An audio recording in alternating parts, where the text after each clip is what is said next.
Saludos amigos y amigas, estamos de regreso en el Café de la Mañana por Telecontacto Canal 57 desde Santiago para toda la República Dominicana. Nosotros con una propuesta informativa todos los días para llevársela a todos ustedes. Hay que, en estos días, señores, es increíble la magia de la tecnología, lo que hay que hacer para nosotros poder transmitir. Está con nosotros el doctor Rubén Darío Rodríguez, él es dietista, nutricionista, y es bueno en el día de hoy, Luis Veras, amables televidentes, hablar con una persona especializada en el área, porque ustedes saben que estar en la casa, todo lo que se consigue, doctor, todo lo que uno consigue por delante, se lo come.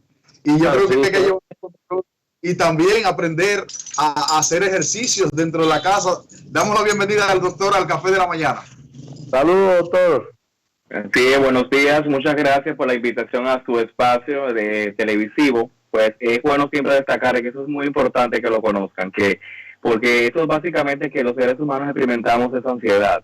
No sé, la ansiedad de modo ocasional es una parte normal de la vida, pero sin embargo, las personas con trastornos de ansiedad básicamente tienen preocupaciones y miedos intensos, excesivos y persistentes sobre situaciones diarias que no sabemos pues manejar.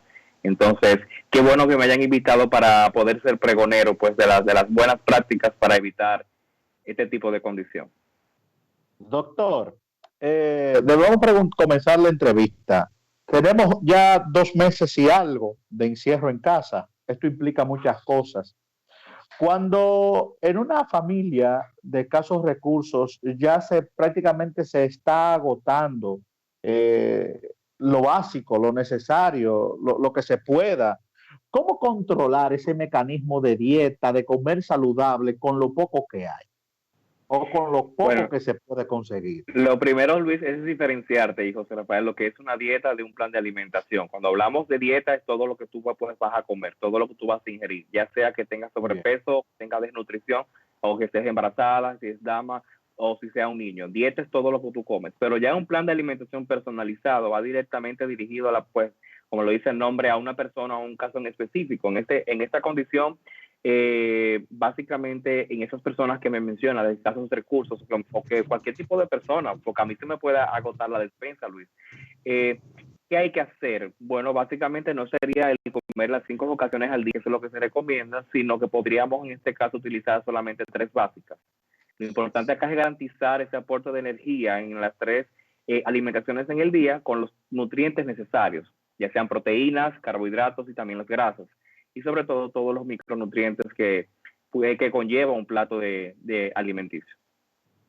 Doctor, la misma pregunta, pero invertida a la que hace Luis Veras, que habla de los que tienen pocos recursos, pero aquellos que sí tienen y que tienen de todo en la casa, en abundancia, y que realmente en estos días están precisamente en el hogar.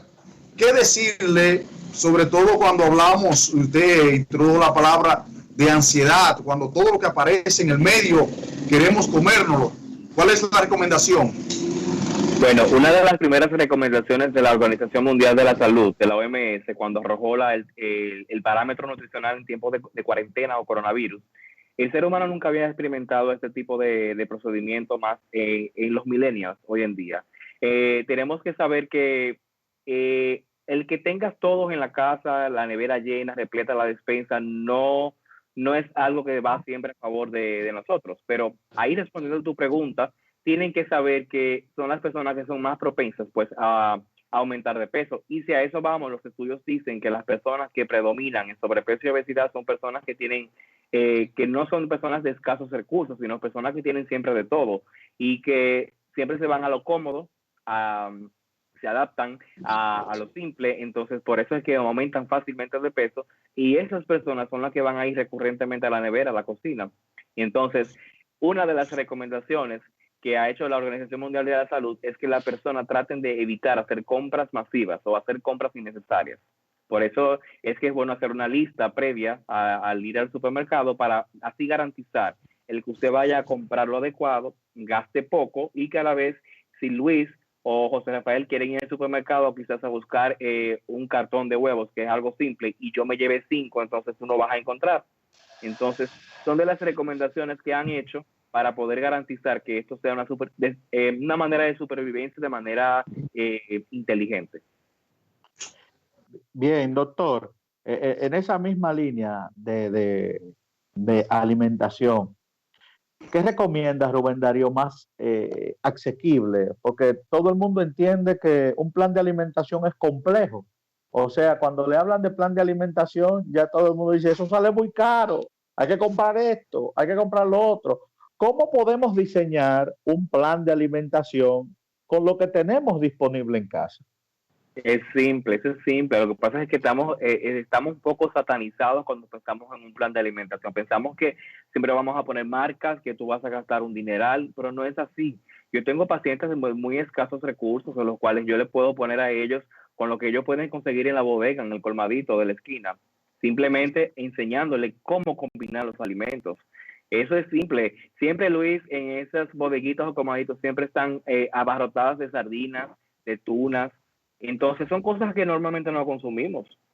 Si te das cuenta, tú vas a esos lugares y tú vas a encontrar de todo, vas a encontrar vegetales que quizás lo que tenemos que vigilar es que tenga un buen estado óptimo, pues de una condición que no tenga ningún tipo de parámetro denigrativo básicamente de cada alimento y que no vaya a hacerle daño a la persona. Pero hay de todo, hay víveres complejos, hay simples, hay de todo, hay de todo. Simplemente es aprender a combinar. Y ese es el trabajo pues de nosotros acá en el país. En una pregunta de lo cotidiano, doctor, ¿qué usted recomienda en cuanto a estas personas obesas que ya están en un estado que hay que hacer algo o se someten a un programa de ejercicios o deberían someterse a un proceso de una operación, como se conoce per se? ¿Qué recomienda el doctor? Que una persona haga los ejercicios y así pueda bajar de peso y colocar su cuerpo, o sea, ponerlo donde el capitán lo vea, su cuerpo, o someterlo a una operación. ¿Qué es lo recomendable, doctor? Bueno, médicamente, cuando el paciente ya piensa, porque eso es básicamente si tú piensas ir a un procedimiento quirúrgico, tienes que saber que tienes que pasar por varias manos. Número 1, psicología. Número 2, cardiología. Número 3, y ya el internista porque te vaya a autorizar todo y pues ya el cirujano final.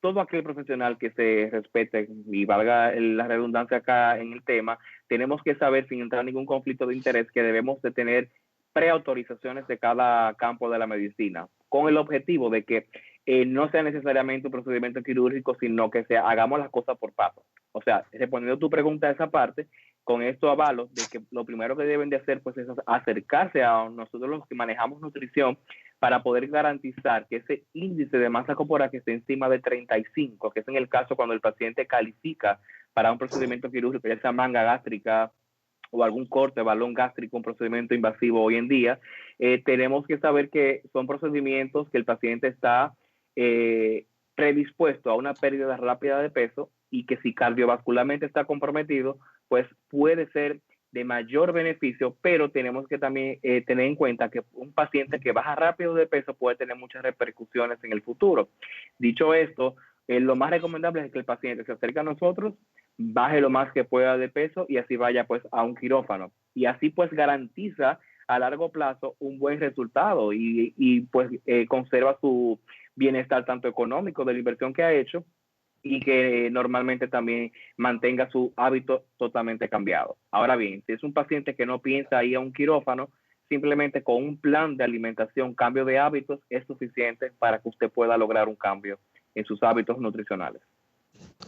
Doctor, esa operación que se le hace al paciente es algo sencillo. Tengo entendido que es la reducción del estómago, ¿verdad? Se le reduce el estómago.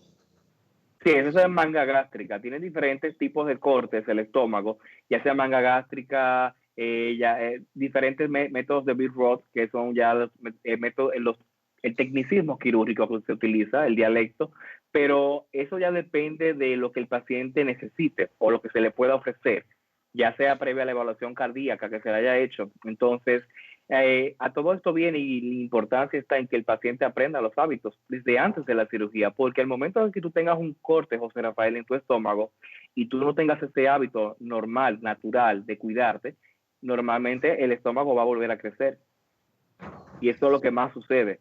O que el balón gástrico que te han implantado en una videoendoscopia, pues pueda ese balón desinflarse, que es muy común, porque no conocen los métodos de protección a ese balón y de cómo alimentarse para así evitar estas complicaciones, ¿ok? Hay riesgo de aumento de peso entonces con una cirugía si no se cuida, de una cirugía de esta naturaleza, ya sea la manga o el balón, de acuerdo a lo que nos está expresando usted, doctor. No, claro que sí. No es entrando en conflicto de interés, vuelvo y repito, sino que eso es la ley, está en los libros. Si usted no se cuida, Luis, ante cualquier tipo de procedimiento, usted lo puede hacer con todo el gusto del mundo, porque es su dinero, es su cuerpo, usted puede hacérselo y también por salud hay que hacerlo en algunos casos. Tiene que saber que si usted no se cuida, usted va a volver a recurrir a un quirófano o básicamente va a perder su inversión a largo plazo. Y es el típico caso que vemos de las muchachas que se hacen abdominoplastía, el tummy tuck, que se hacen liposucción, que si usted observa, si ustedes observan básicamente ese tipo de paciente que no se cuida, presenta mayormente sus llantitas, que yo le llamo llantitas Michelin, porque se le ven ahí en el área de los sostén, ¿verdad? Entonces, en el área de sostén, en los brazos, en las piernas, y dicen, caramba, qué mal trabajó ese doctor. Y no, eso es un gran error. El doctor es un profesional de la salud que lleva más de 10, 15 o 12 años estudiando cualquier especialidad. Entonces no es que haya mala praxis, es que usted quizás no se llevó de los consejos de sus profesionales de la salud. Entonces ahí viene el éxito. Es un trabajo no tanto del cirujano o nutricionista, sino también ya del paciente como paciente. Eso es muy importante destacarlo acá. Doctor, los niños que han estado en esta cuarentena permanente, sin escuela prácticamente, bueno, trabajando las horas de manera virtual como se le coloca las asignaciones. Han trabajado más de la cuenta.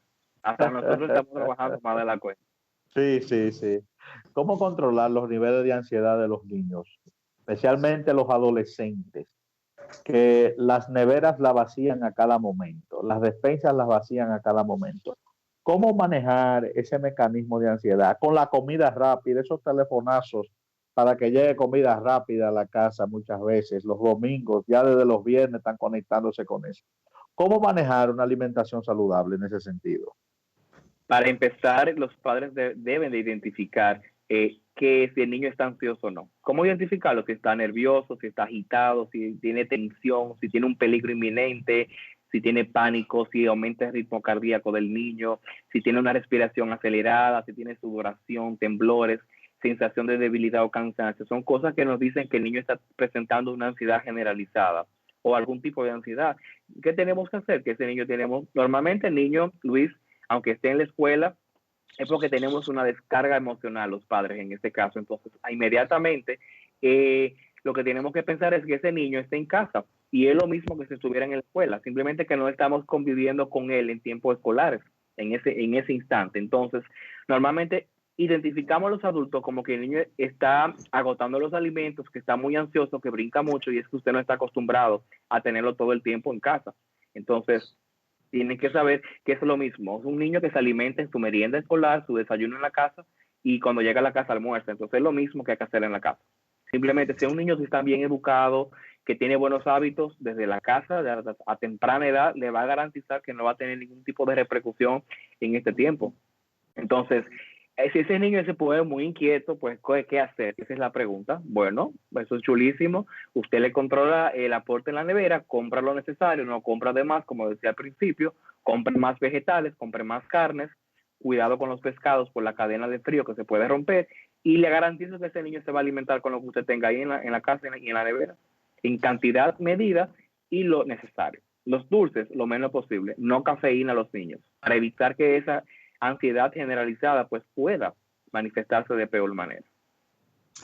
Yo tengo entendido, doctor, que la alimentación no tiene edad, o sea, el hábito alimenticio no tiene edad. Sin embargo, se dice que cuando usted llega a cierta edad debe ir controlando la alimentación, porque no es lo mismo cuando usted tiene 20 o 22 años y se arremanga esos platos de arroz, como dicen allá en el arroz con carne, con habichuela, le ponen un moconcito.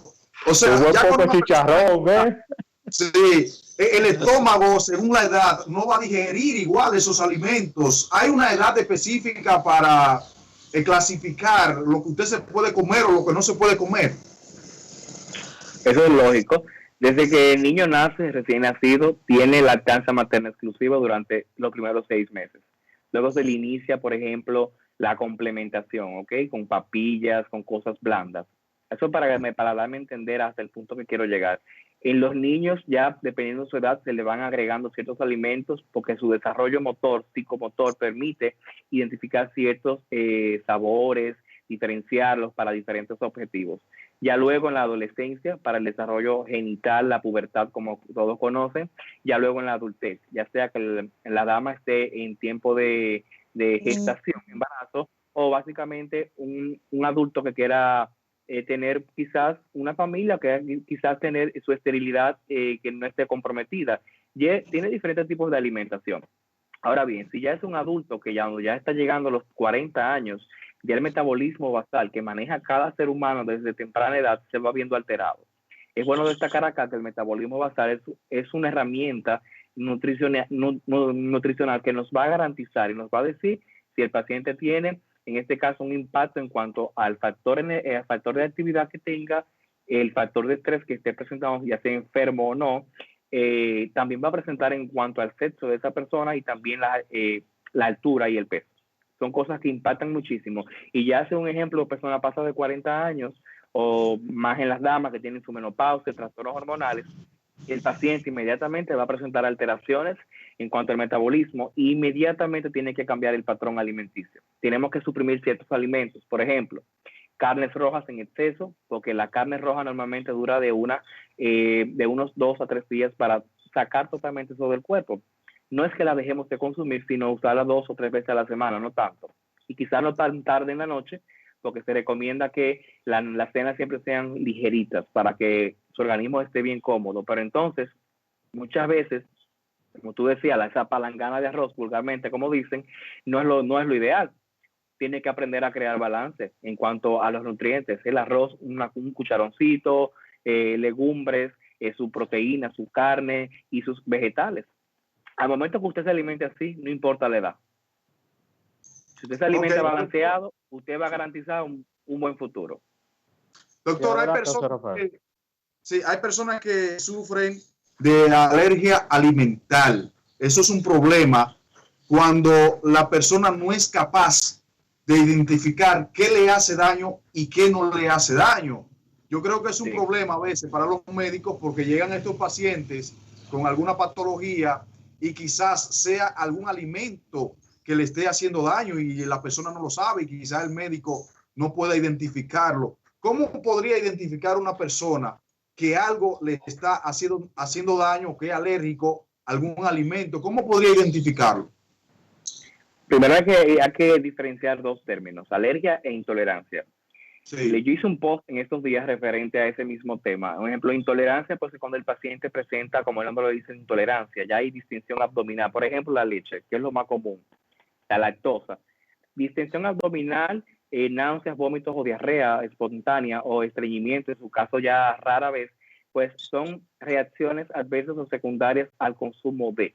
Pero ya una alergia es una reacción inmunitaria directamente relacionada con algún tipo de alergeno. Se denominan histaminosis, ya sea algún componente o algún colorante, algún componente, por ejemplo, la caseína de la leche, ya, y no sería básicamente la lactosa, porque ya eso sería intolerancia, no sería alergia, pero la caseína de la leche, que es una proteína perteneciente a ella, puede manifestar la alergia. El maní, los cacahuates, los mariscos mayormente. Alergia es aquella que el paciente tiene una reacción inmunitaria, una reacción que sean abones en la piel, que sea una epiglotitis o que se le pues un shock anafiláctico, que el paciente se le comprometa la vida. ¿Qué hay que hacer? Identificar esos alimentos, empezar a dosificarlo de manera independiente, no todo junto, para poder garantizar, saber cuál es el producto alimenticio que está provocando esa alergia, como usted me pregunta. Entonces, ¿qué hay que hacer? Hay estudios hoy en día, José Rafael, que dicen que nadie es alérgico a nada, simplemente es aprender a dosificar. Por ejemplo, si eres alérgico a las almendras, te comes un puñado de almendras, tú vas a tener reacciones a veces bien catastróficas. Pero hoy en día los estudios dicen que vamos a darte de 2 almendras cada 3 días y tu cuerpo va a crear una memoria, una adaptación. Y te va a garantizar que te vas a comer las almendras y no te va a dar alergia. Doctor, hablemos de las comidas al día. Hay personas que entienden o minimizan la importancia del desayuno. ¿Qué tan importante puede ser el desayuno para el organismo como tal, la primera comida del día? ¿Y qué es lo recomendable desayunar? Por lo menos ahora, en este proceso de cuarentena y luego. Entonces, ¿cómo desayunamos de manera saludable? ¿Y cómo vamos Sí. entonces almorzando al mediodía y luego entonces en la cena y alguna que otra merienda? Ok, es simple. Eso es balance energético en los nutrientes, macronutrientes, proteínas, grasas y carbohidratos. Bien, ahora, ¿qué desayunar? Y si es verdad que es la más importante del día. Eso depende si Luis es maratonista, trabaja mucho en la mañana. Por ejemplo, los médicos tenemos que desayunar antes de salir de la casa. Si usted tiene mucha actividad, si durante su día laboral, su mayor actividad es en la mañana, su comida más importante va a ser el desayuno. Si usted trabaja de noche en un bar o trabaja de noche como un seguridad, su comida más importante va a ser la cena. Si usted, su horario laboral es en la tarde, mayormente, mayor intensidad, usted es constructor, tiene que trabajar, su comida más importante va a ser el almuerzo. Eso depende de qué tipo de actividad tú desarrolles y a qué hora yo como especialista debo de ponerte la mayor carga energética, la mayor cantidad de comida. Entonces, se radica que la comida más importante del día es el desayuno, porque desde niños nos han enseñado que eso es así, porque rendimos más en la escuela en horario de la mañana. Entonces, y es para que aprendamos a comer antes de salir de la casa. Son ya mitologías que tienen su trasfondo y también tienen su parte de realidad. Entonces, eso es muy importante. ¿Qué desayunar, Luis? Se recomiendan los carbohidratos complejos como los víveres, proteínas como huevo, jamón, cereales integrales mayormente, sándwich básicamente. Al mediodía, su comida básica.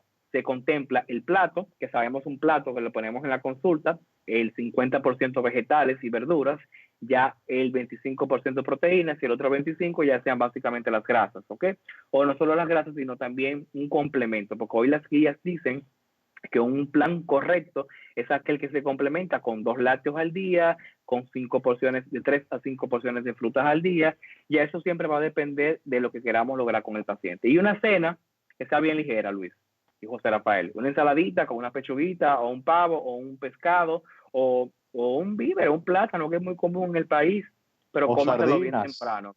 Cómaselo bien temprano con sardina, por ejemplo, y eso le va a garantizar mayor concentración, menor estrés, menor ansiedad y mejor conciliación del sueño. Punto. Cuando el doctor habla de esa carnita, de esas pechuguitas, se me vuelve la boca agua, solamente hay que buscar un chin de agua, doctor, y la servilleta. Sí, pero ahí viene el problema, José Rafael. Se te hace la boca agua, pero el tú y la nevera, descongelar y cocinar, te olvidas de la pechuga. Entonces, ahí es que está el truco. Es que no estamos acostumbrados a crear ese hábito de preparar nuestros propios alimentos. Y por la comodidad, hacemos el delivery. Y no nos cuidamos. Hay un término que se utiliza mucho, doctor, y aquí voy con el asunto de aquellas personas que se someten a fatiga extrema, que son deportistas, que hacen ejercicios, y hay un término que se conoce como anemia. O sea, cuando el cuerpo no responde en un determinado momento, en que se siente anémico, que se siente débil, eso podría ser por una falta de alimentación adecuada, cuando el cuerpo no le responde a una persona en un determinado momento, cuando se somete a ejercicios físicos. Bueno, tú te refieres a un tipo de anemia directamente en atletas, ya sean elite o recreacionales. Elite cuando lo hacen por profesión y recreacional cuando lo hacen deporte por hacer ejercicio. Pero hay bueno destacar que la anemia se puede ver tanto en todo ser humano, en todo tiempo de la vida y en toda actividad. Dicho esto, en el embarazo, en el desarrollo del niño, en el adolescente y en el adulto. Lo que tenemos es que aprender a identificar de dónde viene esa anemia. Ahí viene la importancia de que usted, antes de entrar a cualquier plan de alimentación, tiene que hacer su chequeo médico, sus análisis, sus sonografías, todo lo que usted como médico le indique a ese paciente con criterio que aplique, pues es lo necesario para identificar si ese paciente tiene algún tipo de riesgos. de riesgos nutricionales, ya sean altos, medios o bajos. Entonces, hay que identificar en base a un hemograma simple, un análisis de hierro en sangre, entre otras cosas que pueden llevar al paciente a desarrollar anemia, como una vitamina B12 en sangre, que es muy común en pacientes que tienen manga gástrica, muy asociado con lo que hablábamos ahorita, donde estos pacientes mayormente en la porción del estómago donde desarrolla la liberación del factor intrínseco, que es muy importante para absorber la vitamina B12 que viene de los alimentos, mayormente de las carnes, para absorberse en el intestino, es una cadena. Básicamente se llevan esa parte del estómago que produce el factor intrínseco, no se absorbe la vitamina B12 y el paciente puede presentar anemia perniciosa o anemia megaloblástica, que en un futuro, si no se cuida, pues puede llegar a una leucemia fácilmente. ¿Ok? Simplemente eso. Ahí viene la importancia de que cualquier persona, ya sea deportista, se haga sus análisis a tiempo. Bien, creo que tipos de ejercicio, doctor. Los tipos de ejercicio, ¿cuáles son los ejercicios recomendables en medio de un proceso dietético o nutricional? Depende de lo que queramos lograr con el paciente. Porque si es atleta de por sí, con sus deportes es suficiente. Pero si, por ejemplo, en un paciente que queramos con sobrepeso, mayormente lo que mandamos a hacer son cardiovasculares, mayormente ejercicios de pesas. Pero ahora mismo es un poco difícil en cuarentena, pero es bueno aprender. Cardiovascular, se recomienda que el cuerpo al menos a la semana haga de 150 a 250 minutos de ejercicios a la semana, porque el cuerpo se beneficia muchísimo. Ahora bien, ya dependiendo si tú quieres bajar de peso, que es lo más común, se recomiendan ejercicios de pesas. Estamos muy satanizados con que solamente con correr y coger un palito y empezar a mover los brazos es suficiente. O sea, no, hay que hacer también sus tipos de ejercicios de resistencia, que eso es lo que hace que la masa muscular, el tejido magro, crea pues y le da su importancia en su cuerpo, y eso va a ayudar muchísimo, inclusive a la sostenibilidad a largo plazo y evitar sarcopenia, que es lo que estamos viviendo hoy en día en tiempo de cuarentena, en coronavirus. Bueno, pues agradecemos la participación del doctor Rubén Darío Rodríguez, dietista, al programa, y yo creo que esto es importante, sobre todo en estos tiempos donde la población, la mayoría de las personas se encuentran la mayor parte de su tiempo en sus casas y que tienen que hacer una dieta balanceada para que cuando retornemos, entonces nos sirva las prendas, las ropas. Sí, no, hay por supuesto. Luis, hay una foto que subí que es que supuestamente la ropa que tú tienes en el closet, la ropa de salir, te extraña tanto, porque cuando tú te la pones, te aprieta tanto que no te quieres soltar.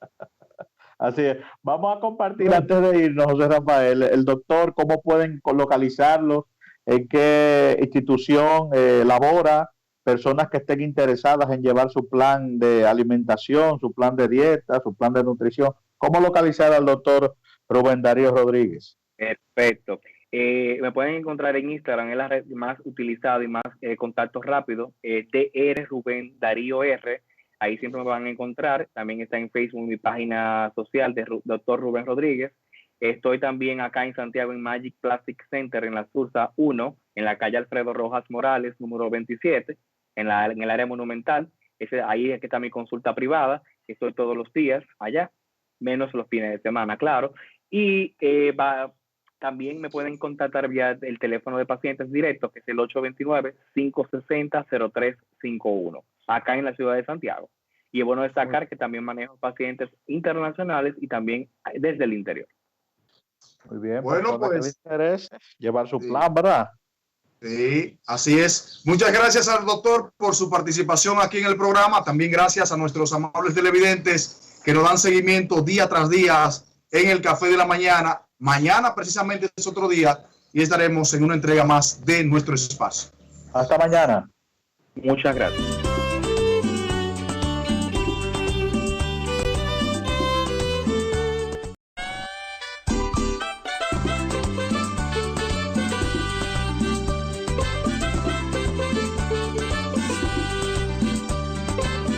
En todas partes un solo canal.